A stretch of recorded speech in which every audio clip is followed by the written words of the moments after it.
नमस्कार दोस्तों, एक बार फिर से स्वागत है आपका राजस्थान यूट्यूब चैनल पर।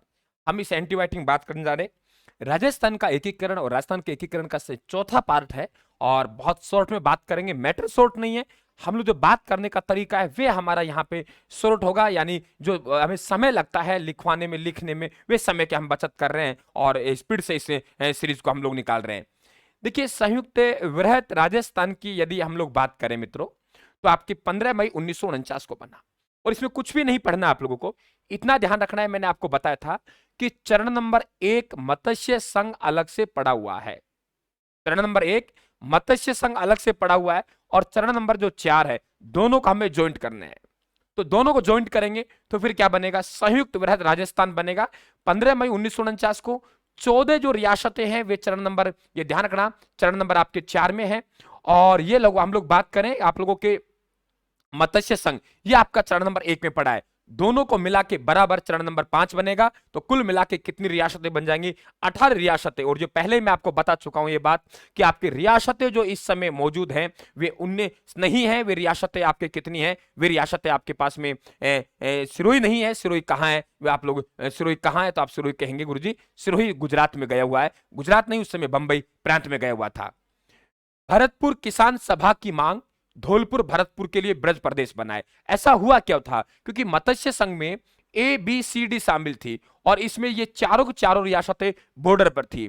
तो भरतपुर किसान सभा ने मांग रखी कि धौलपुर और भरतपुर है, ये धौलपुर भरतपुर तो भाषा से सब तरीके से उत्तर प्रदेश से मिलता जुलता है, इसलिए क्या कहा कि धौलपुर भरतपुर के लिए ब्रज प्रदेश बनाओ। इसकी जांच के लिए एक कमेटी का गठन किया गया। इसकी जांच के लिए एक कमेटी गठन किया गया और वे जो कमेटी बनी वे थी शंकरदेव राय कमेटी। शंकरदेव कमेटी से कहा आप जाइए धौलपुर भरतपुर की मन की जनता की मन की इच्छाओं को जान के आइए कि वे कहां शामिल होना चाहते हैं। और आखिरकार इन्होंने जो रिपोर्ट दी उस रिपोर्ट के आधार पर आपके मत्स्य संघ यानी का विलय कहां हुआ? राजस्थान में हुआ। अन्य सदस्य कौन थे? RK सिद्धवा और प्रभुदयाल। सीधा पूछता है शंकरदेव कमेटी में से निम्न में से कौन सदस्य नहीं था? शंकरदेव कमेटी में से निम्न में से कौन सदस्य नहीं था? नंबर 1 कि आप लोगों के RK सिद्धवा, नंबर 2 प्रभुदयाल और नंबर 3 की बात करें खुद शंकरदेव थे। शंकरदेव इस कमेटी के अध्यक्ष थे, ये ध्यान रखना आप लोगों को। आगे हम लोग बात करें राजस्थान संघ, तो राजस्थान संघ का जो गठन हुआ 26 जनवरी 1950 को हुआ और मैं कह चुका हूं आपसे सिरोही इस समय नहीं है। 18 रियासतें हैं तो 18 रियासतों का विलय हुआ। मांग कर रहे हम सिरोही कि सिरोही हमें दे दीजिए। गोकुल भाई भट्ट के प्रयास से हमें सिरोही मिला, लेकिन सरदार वल्लभ भाई पटेल बॉम्बे प्रांत से थे। वे चाहते थे कि आबू देलवाड़ा जो पर्यटन की दृष्टि से बहुत महत्वपूर्ण स्थल है तो वे कम से कम हमारे पास रहे बॉम्बे प्रांत में। तो क्या हुआ कि आपके आबू देलवाड़ा को छोड़कर हमें सिरोही दी गई, लेकिन संपूर्ण सिरोही, क्या कहा मैंने? संपूर्ण सिरोही। तो आबू देलवाड़ा को छोड़कर संपूर्ण सिरोही दी, यानी आबू देलवाड़ा अपने पास रख लिया। बात क्लियर हुई? क्या कहा मैंने? आबू देलवाड़ा अपने पास रख लिया। तो राजस्थान सेवा संघ 26 जनवरी 1950 18 रियासतें आबू देलवाड़ा को छोड़कर संपूर्ण सिरोही मिली। सिरोही हमारी 19वीं रियासत आ गई, लेकिन उसमें भी आबू देलवाड़ा बाकी रह गया। ये राजस्थान संघ है, ये ध्यान रखना। 1947 में सिरोही को गुजरात स्टेट एजेंसी मिला दिया। हमारी मांग बिना गोकुल भाई के हम राजस्थान को नहीं चला सकते साथियों, कि हमने कहा कि गोकुल भाई भट्ट चाहिए। गोकुल भाई भट्ट का जन्म हाथल गांव में हुआ। हमने इनडायरेक्टली संकेत दिए गोकुल भाई भट्ट चाहिए, गोकुल भाई भट्ट मिल जाएगा तो सिरोही मिल जाएगा। सरदार वल्लभ भाई पटेल ने चालाकी की। गोकुल भाई भट्ट का जन्म हाथल गांव में हुआ, आबू देलवाड़ा से दूर था। उन्होंने कहा ले जाइए, ये तो मैं आबू देलवाड़ा को बिना दिए भी पूर्ति कर सकता हूं। हाथ सिरोही चाहिए ना आपको, गोकुल भाई भट्ट चाहिए, राजस्थान गांधी चाहिए ना, ले जाओ। हुआ क्या? पटेल साहब को जवाब दिया राजस्थान वालों की मांग गोकुल भाई भट्ट है न कि सिरोही, हमें गोकुल भाई भट्ट चाहिए। ठीक है। जनवरी 1950 में आबू देलवाड़ा को छोड़कर 89 गांव गुजरात में रखे, शेष राजस्थान को दे दिया। विधिवत रूप से राजस्थान शब्द नाम रखा गया, ध्यान रखें आप लोग। और इसी दिन क्या क्या होता है उसकी हम लोग बात करें। देखिए, एक पद चला आ रहा है और उस पद को हम लोग क्या कहते हैं वे सुन लीजिए आप आराम ध्यान देके। ये देखिए, एक पद जो चला आ रहा है, कौन सा पद? हम लोग पढ़ रहे हैं एकीकरण। क्या पढ़ रहे हैं हम लोग? राजस्थान का एकीकरण। और राजस्थान के एकीकरण का अंतिम पार्ट है, भाग नंबर 4 पूरा कर लेंगे। कि विधिवत रूप से राजस्थान नाम दिया गया, प्रधानमंत्री की जगह मुख्यमंत्री रखा गया। कि जो प्रधानमंत्री है, भारत का संविधान लागू हो गया और भारत का संविधान जैसे ही लागू हुआ, क्या कहा मैंने?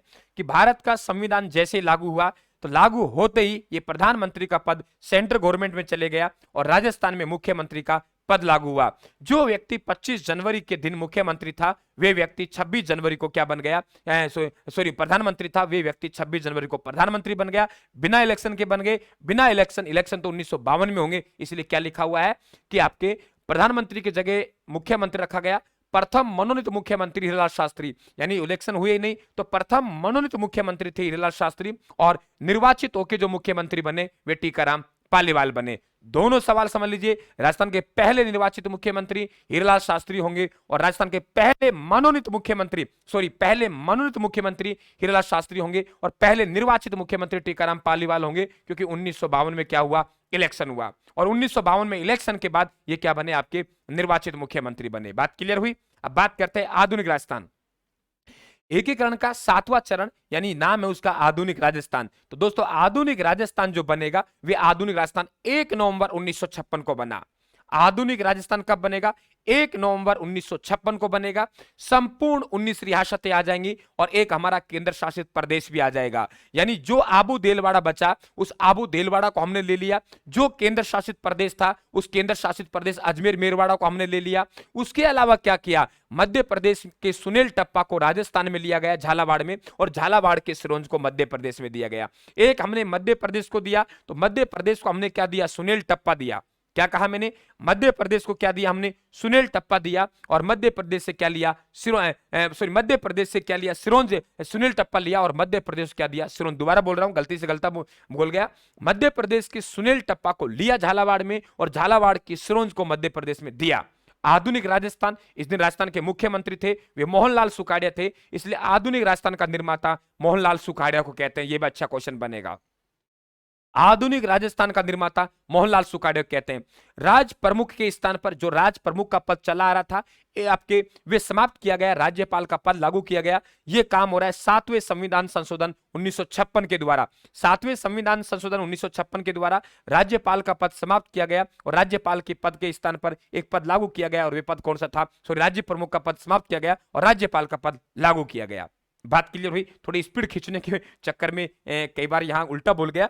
राज्य प्रमुख का पद, थोड़ा स्पीड कम करता हूं, राज प्रमुख का पद क्या किया, समाप्त किया और राज्यपाल का पद लागू किया। मान सिंह अब राज प्रमुख नहीं रहे और राज्यपाल का पद राजस्थान के पहले राज्यपाल सरदार गुरुमुख निहाल सिंह है। और इस दिन हमारा राजस्थान का घर बन के तैयार हुआ, ये राजस्थान का नक्शा बन के तैयार हुआ। इसके बाद ना इंच घटा ना इंच बढ़ा, इसलिए आधुनिक राजस्थान हम लोग बात करते हैं। निर्माता मोहनलाल सुखाड़िया थे, उस समय मुख्यमंत्री थे, और राजस्थान स्थापना दिवस हमारा घर बन के तैयार हुआ। वे राजस्थान स्थापना दिवस हम 1 नवंबर 1956 को मनाते हैं, जबकि राजस्थान दिवस की बात आती है तो राजस्थान दिवस हम 30 मार्च को मनाते हैं। एक एक कहानी क्लियर कर लीजिए आप लोग। बीकानेर द्वारा सर्वाधिक पोते बाकी 4 करोड़ 87 लाख रुपए जमा करा गए। जो राज खजाना था, सरकार को जमा कराना था, उसे पोते बाकी कहा गया है, और 4 करोड़ 87 लाख रुपए बीकानेर के महाराजा शार्दुल सिंह ने सर्वाधिक पोते बाकी जमा करवाए। ये भी आपको पता होना चाहिए। क्लियर हुआ, एक एक कहानी आपके सामने क्लियर है, कोई दिक्कत वाली बात नहीं है, समझ गए भाई। तो ये आपका एकीकरण कंप्लीट हुआ। राजस्थान की पहली विधानसभा, वे सदस्य संख्या मैंने पहले से आपको पढ़ा रखी है, इसकी अलग से एक एंटीबायोटिक मैंने डाली हुई है, कोई दिक्कत नहीं, फ्री में डाल दूंगा। तो एकीकरण आपका कंप्लीट हुआ। यानी हर तरीके से हम कोशिश कर रहे हैं कि आपको शानदार दिया जाए और कम समय में दिया जाए। आप ताजुब करेंगे कितना सा समय लगाए और उसमें सब कुछ हमने कंप्लीट कर लिया। राम राम साहब, धन्यवाद। चैनल को सब्सक्राइब कर लेना, घंटी निशान दबा देना और टेलीग्राम को हमारे को जरूर ज्वाइन करना। थैंक यू, धन्यवाद।